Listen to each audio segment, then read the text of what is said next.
It's October 2016, and I felt compelled to be vociferous about this because, okay, Dan Brown, Robert Lagndon series franchise, huge, avid fanatic of the book series, and so this rounds out the Da Vinci Code trilogy, in which, at the acme of this franchise's mystique, was in the mid 2000s when the book came out.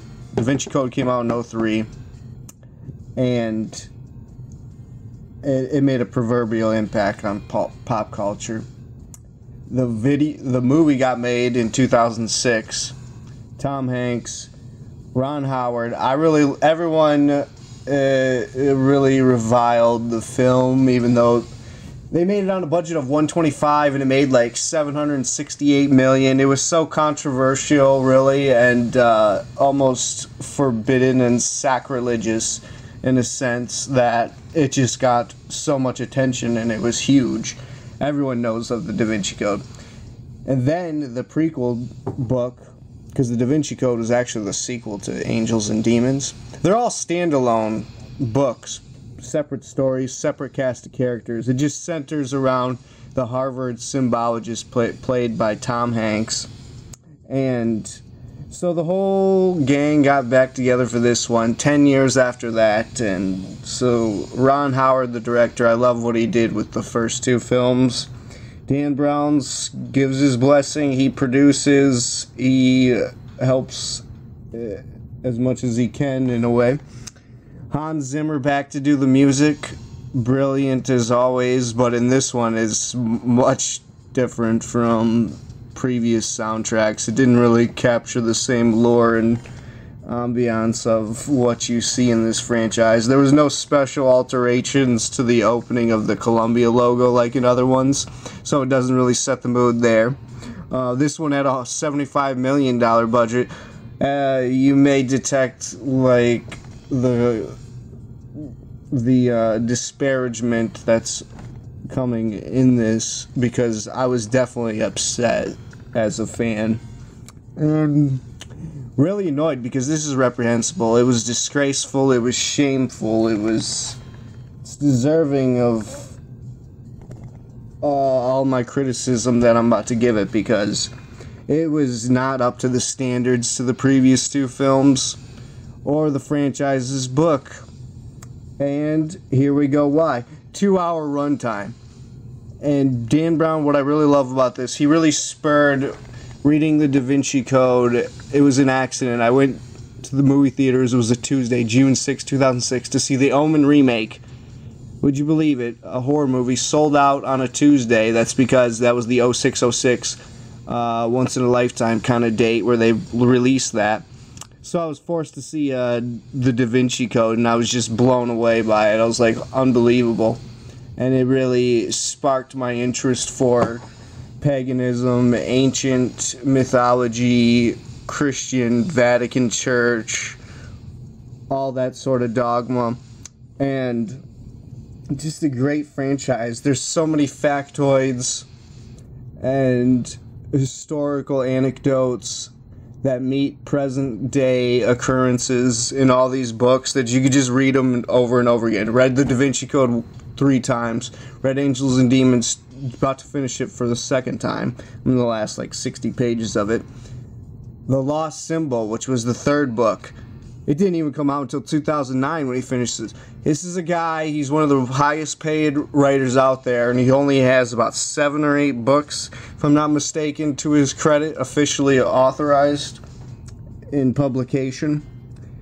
That's how dense these books are. They're just a burden of information where the Da Vinci Code, exposes the travesty of the church. The Angels and Demons, it's the Illuminati's reprisal on the church and the corruption in Vatican.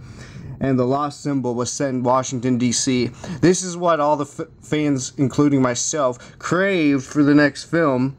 It even got to the point where it was being rumored that they were going to film it. They were entering production. They were in stage where they were hiring writers. They had one guy, I forget his name, And then then Dan Brown took over for him.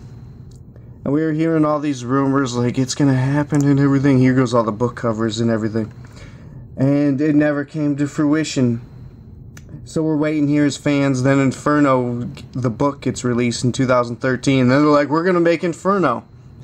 And it was the least favorite of the quadrilogy of the series. It's really doesn't really fit in to all of the church intrigue.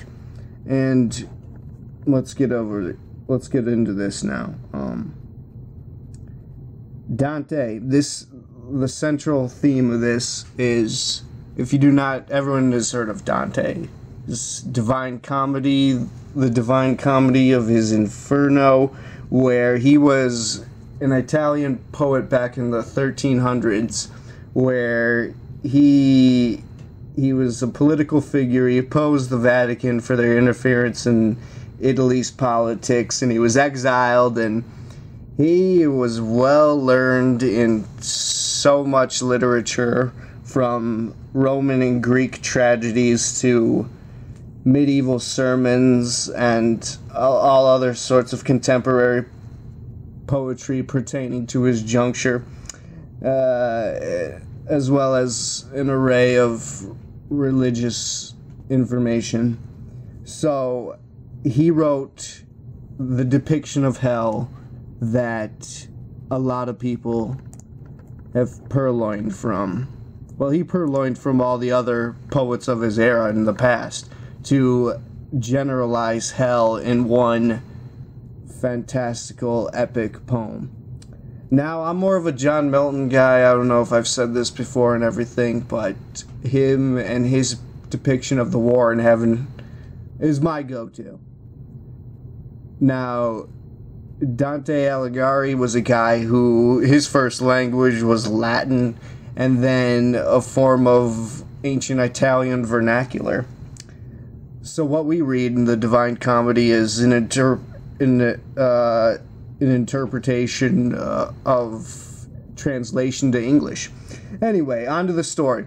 So, the main villain, played by Ben Foster. Love this guy. Loved him way back when he was even in Hostage and Alpha Dog. He's just great persona. He turns 36 tomorrow.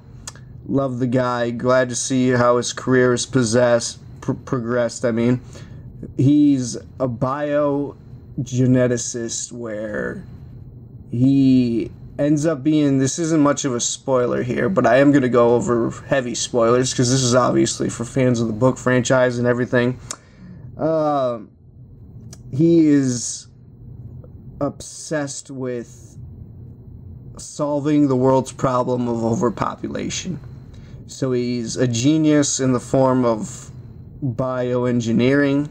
So he engineers a malady that will decrease human population over time, and he threatens to release it out into the public. When the World Health Organization is closing in on him, he climbs to the top of a bell tower and commits suicide in the opening scene of the movie. Well, here's the thing though. In the book, it's not even revealed that he committed suicide until about halfway through the book. You really expect this showdown and everything. It's a really interesting concept because you don't ever really see the villain die until the final scene, you know, it's that showdown.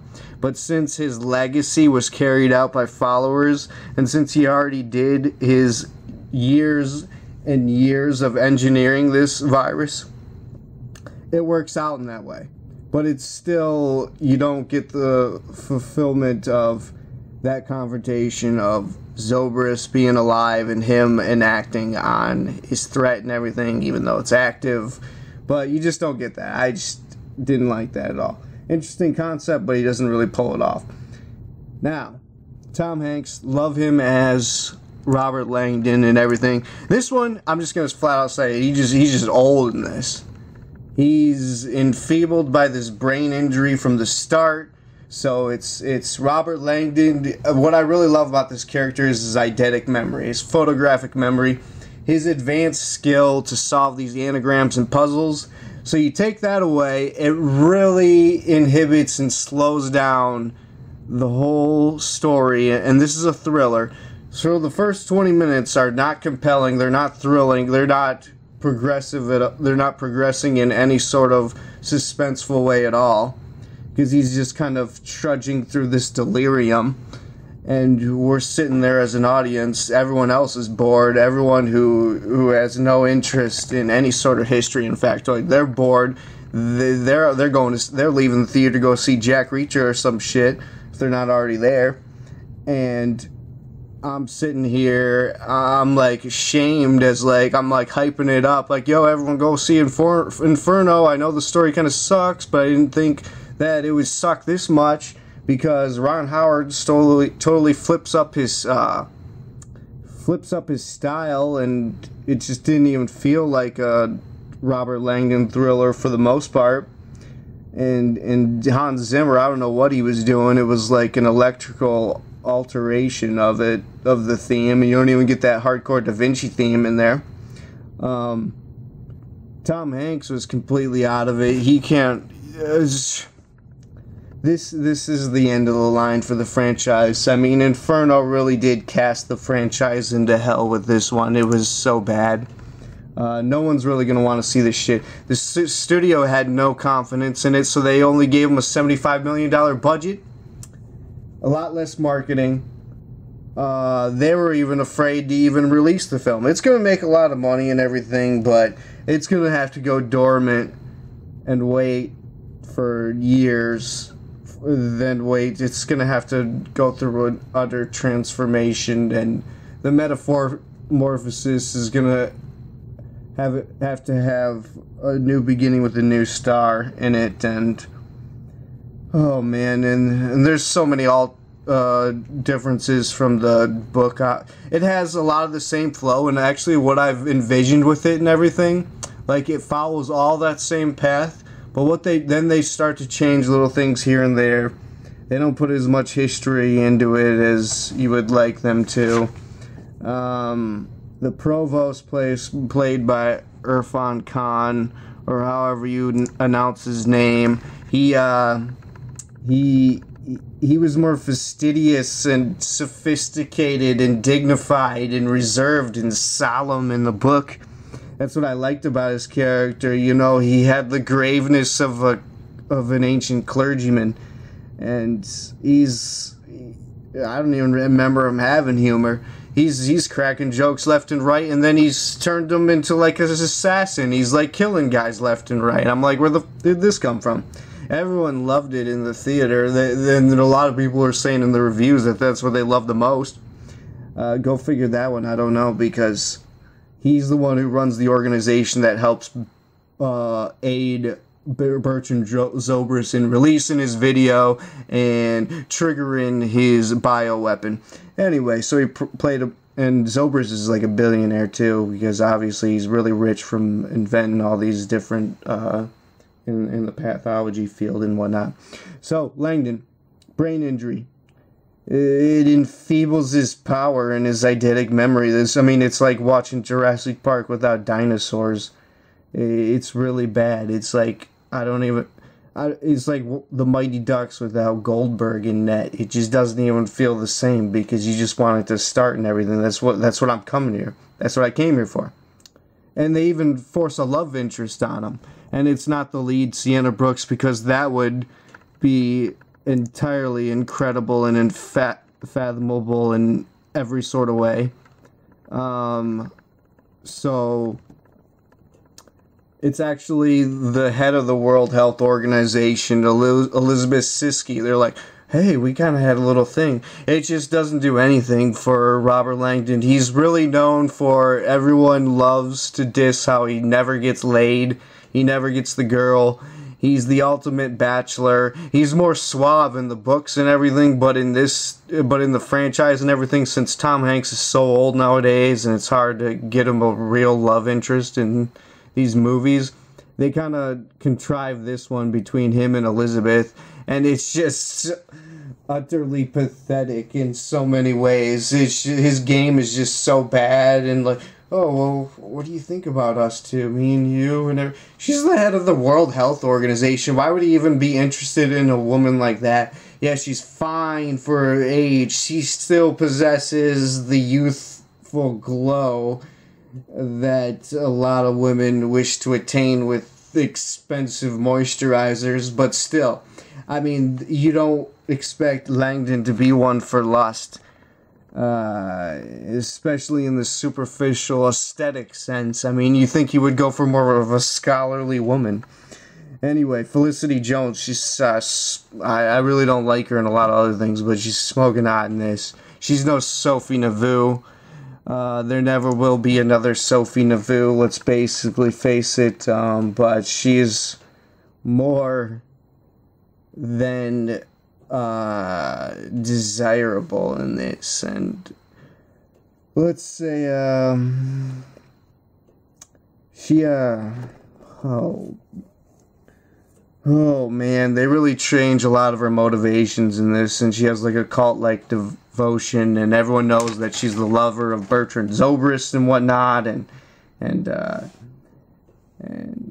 this one, in the book, she has a conscience. She's like, I think Zobrist is a madman, and I want to stop the disease before it spreads, before the government and the World Health Organization gets it and uses it as a bioweapon.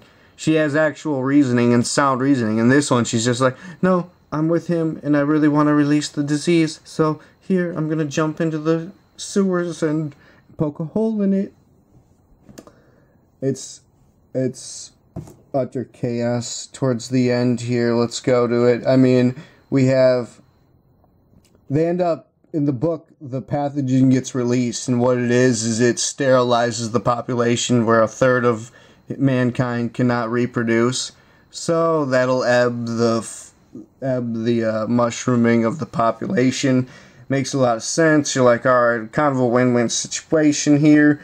But in the movie, we have Sinsky, like, essentially doing a belly flop into the sewers, and she diffuses the pathogen by just being like, pulling it out of the water and everything. We got actors wrestling with other henchmen who kind of just pop up, like, in that scene, and Sienna even dies in the explosion. She doesn't have a conscience. She doesn't work with the World Health Organization in the ending. She dies for his cause, too. Yep. She does. So, what else do I have to say about this? Let's see if I have any more final notes. I mean, it's, I don't know, the midwives really botched the delivery on this one. Slow to start. They finally did like the Da Vinci theme for the ending. You're like, thank God. Bertrand Zobrist, like I said, his pontification did little to captivate much of the audience, I feel. I mean, he gives much more reasoning in the book and everything why you should do it, but I think they kind of sum up that, though. I mean, David Koepp was the screenwriter in this. I have much praise for him, too, but I cannot believe this crew combined for such an abomination, really. And, yeah, I mean, I'm so done with this book for all time. And this movie, of course, I'm going to buy it and rewatch it several times. At least they filmed it on location a lot, too. I mean, so it gives it that authentic feel. Anyway, I don't think I have anything else to say. I'm out. Thanks for watching.